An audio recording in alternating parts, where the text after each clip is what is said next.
আমাদের প্রান্তীয় নেতা জনাব মোহাম্মদ আব্দুল রহমান বিশাল মিছিল আমাদের সামনে উপস্থিত হয়েছে।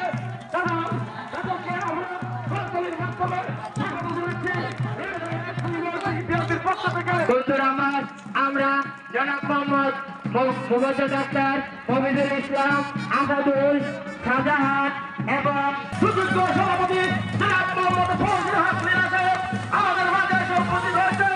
আজকের সভায় সভাপতির আসন গ্রহণ করেছেন। সবাই হাতে তুলে নিব সবাই। এবার সবাই হাতে তুলে দিয়ে আমাদেরকে শুভেচ্ছা জানাবেন।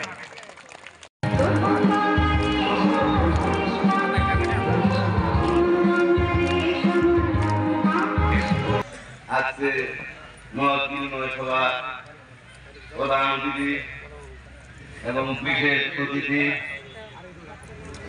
এবং আজকে সকল পদার একটি কথা মনে করে আজকে যাদেরকে নিয়ে আমরা এই বিএনপি তৈরি করেছি এনায়তপুর ইউনিয়নের তারা আছে দুনিয়ার উপরে বেঁচে নেই।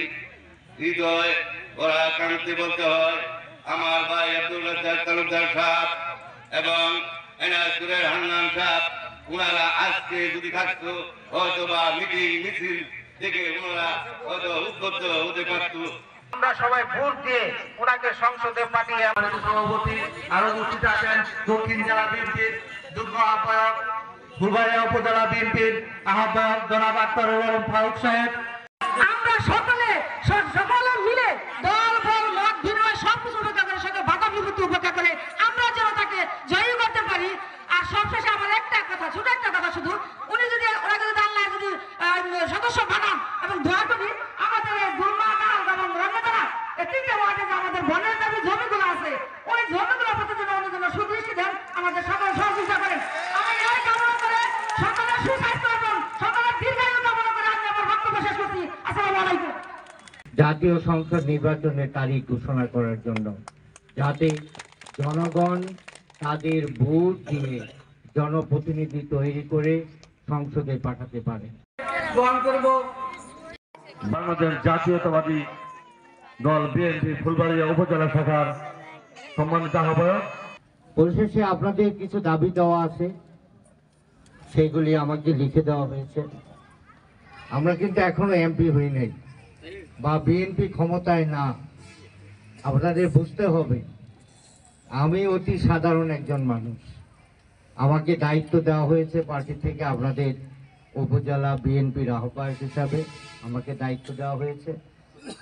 আর দায়িত্ব যতক্ষণ আছি ততক্ষণ আপনাদের জন্য কাজ করে যাচ্ছি। এই দায়িত্ব যখন শেষ হবে তখন হয়তো বা আপনাদের সাথে দেখা হবে, কিন্তু ওই দায়িত্ব নিয়ে আর দেখা হবে না। তবে ইনশাআল্লাহ সামনে যে ইলেকশন আসতেছে সেই ইলেকশনে আপনারা ভোট দিয়ে বিএনপিকে ক্ষমতায় আনবেন। যদি আমরা ক্ষমতায় যেতে পারি, আপনাদের যে দাবি দেওয়া আছে সেইগুলি খুব বড় কোনো কিছু না, এটা আমি মনে করি যে খুব কিছুই বড় না। যদি আমি সংসদে যেতে পারি তাহলে উন্নয়নের দিকে ফুলবাড়িয়া হয়তো একটা রোল মডেল হবে যদি আমি সংসদে যেতে পারি। তো আপনাদের ভিতর যে দাবিগুলা, যে 7 নং দোলমা ওয়ার্ডে একটি কাঠের ব্রিজ আছে, সেই ব্রিজটা এখন জরাজীর্ণ। তো আমি চেষ্টা করব, ইউনু মহোদয় সাহেবকে অনুরোধ করব, উনি যদি আমার কথা শুনেন, যদি শুনেন তাহলে এটা কিছুই না, উনি ইচ্ছা করলে দিতে পারেন।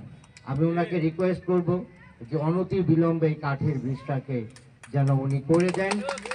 এই দাবি ওনার কাছে আমার থাকবে। এবং যদি আমি সংসদে যেতে পারি ইনশাআল্লাহ আপনাদের কথা দিয়ে যাচ্ছি, এই ব্রিজ আমি পাকা করে দিব আপনাদের জন্য। আপনাদের আরেকটি দাবি যে কাহালগা দোলমা উচ্চ বিদ্যালয়ের পাশাপাশি একটা কলেজ। তো এটা শিক্ষার ক্ষেত্রে দেশ যেভাবে এগিয়ে যাচ্ছে, জনসংখ্যা যেভাবে বাড়ছে, তো কলেজ কৃষক দল আর আমাদের মাঝখানে উপস্থিত আছে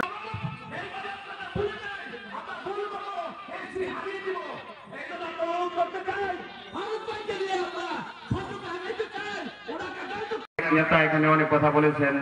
বিভিন্ন যে বিগত 5 তারিখে 5 আগস্টের আগে আমরা যারা আসলে রাজপথ এটা অন্য কেউ এখানে এসে অন্য কোনো কথা বলতে পারবে না। যাই হোক, সকল নেতৃবৃন্দ সকলকে জানাই বাংলাদেশ জাতীয়তাবাদী শ্রমিক দল নয়নং এনায়তপুর ইউনিয়নের পক্ষ থেকে আন্তরিক শুভেচ্ছা এবং অভিনন্দন। প্রধান অতিথি এবং বিশেষ অতিথি এবং আমাদের কাহালগাঁও দুলমা এবং এনায়তপুর বাসীকে ধন্যবাদ জানিয়ে সবাইকে পরিশেষে